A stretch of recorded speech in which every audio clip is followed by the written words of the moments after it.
শেষ পর্যন্ত পুলিশের হাত দিয়ে করতে হয়। তারা করে দেবে না, তারা এনভায়রনমেন্টটা সৃষ্টি করে। ওই এনভায়রনমেন্ট না থাকলে তাহলে কোনো কাজ আর হয় না। কারণ পুলিশের কথা প্রসঙ্গে বারে বারে আমরা বলছি দুটো শব্দ, আইন ও শৃঙ্খলা। এটাই হলো পুলিশ।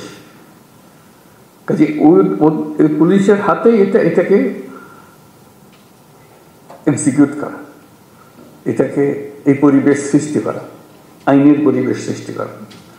আইন যদি না থাকলো তাহলে সরকারও কি, গণতন্ত্র কি, অধিকার কি, মানুষ নাগরিকদের কি, কিছুই থাকে না।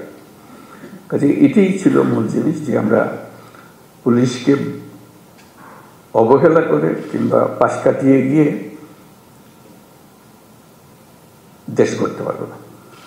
তারাই সম্মুখ সারির মানুষ। তারা ক্ষেত্র প্রস্তুত করলে তখন বাকি জিনিসগুলো হয়, তখন বীজ লাগানো হয়, চারা লাগানো যায়, সবকিছু হয়। আইন না থাকলে, শৃঙ্খলা না থাকলে যত বড় বড় চিন্তাই হোক, যত টাকাই ঢালুন, কোনো কাজে আসবে না। কিন্তু সেই জন্যই পুলিশের গুরুত্বটা মনে মনে খুব অনুভব করছিলাম, যে একবার বসি নিজেদের মধ্যে একটা আলাপ আলোচনা করি, কি করা যায়, কিভাবে অগ্রসর হব। আজকে তোমাদের তরফ থেকে কথাগুলো শুনে খুব খারাপ লাগলো, যে এই অবস্থার মধ্যে তোমাদেরকে কাজ করতে আমরা ঠেলে দিয়েছি, যে করো।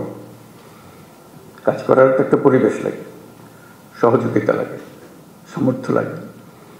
সেটা ছাড়া, এই ঢাল তলোয়ার ছাড়া আমরা যুদ্ধক্ষেত্রে পাঠিয়ে দিয়েছি যে লড়াই হোক।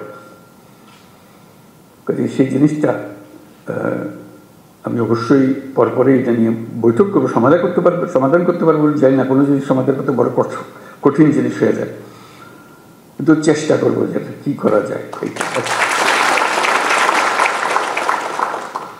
যদি ব্যর্থ হই, মনে করে যে আমি চেষ্টা করেছিলাম কিন্তু ব্যর্থ হয়েছে, চেষ্টার অভাবে ব্যর্থ হয়নি। এটা প্রথম চোটে মনে পড়লো যে করা। এরকম আলাপ হলে অনেক কিছু মনে পড়বে, যেগুলো আমরা চেষ্টা করব। যদি আমরা বলি যে এটাই তোমাদের কাজ, দেশকে, পরিবেশটা সৃষ্টি করা যেখানে দেশ এগিয়ে যেতে পারে।